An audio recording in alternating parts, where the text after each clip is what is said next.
Assalamualaikum, saya Rosalwani binti Razali dan suami saya. Muhammad Rosli bin Muhammad Zaid. Kami parents kepada Muhammad Aish Martin Rosli bin Abdul Hakim. Alhamdulillah kami sangat berpuas hati dengan aktiviti yang diadakan pada hari ini. Terima kasih kepada semua guru dan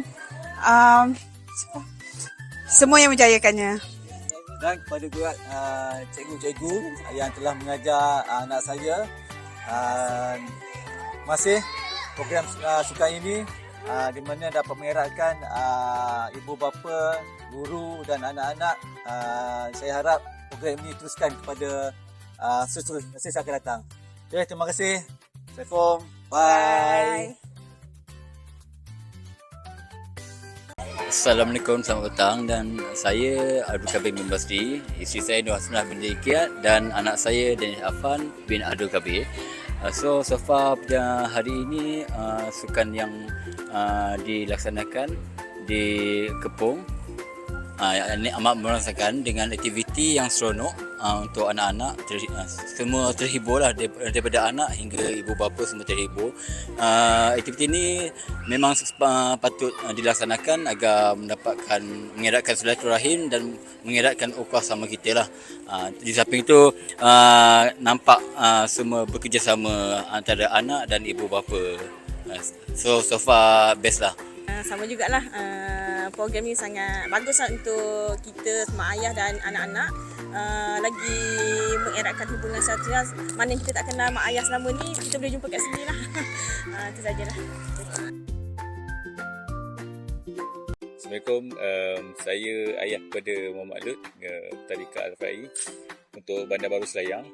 So hari ni punya program agak menarik dan meriah dengan pesi yang enjoy, pesi yang sporting semua dan game-game yang menarik dan sesuai untuk budak-budak lah.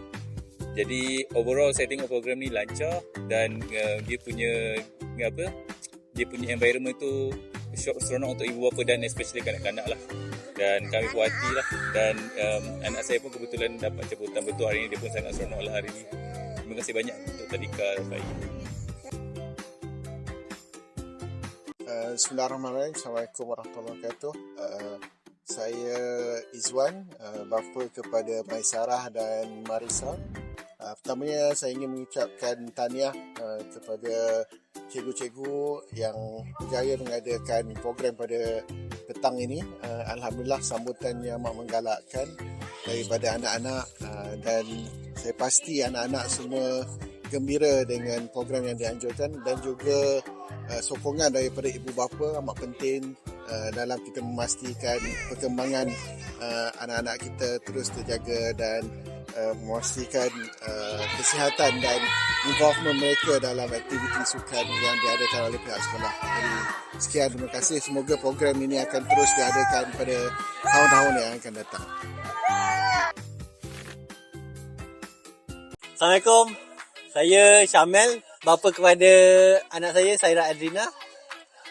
So far hari ni punya program best lah. So anak-anak pun have fun jumpa kawan-kawan.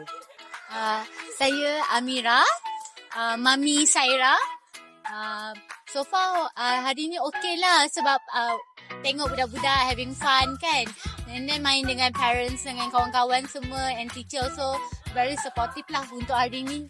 Alright, thank you so much.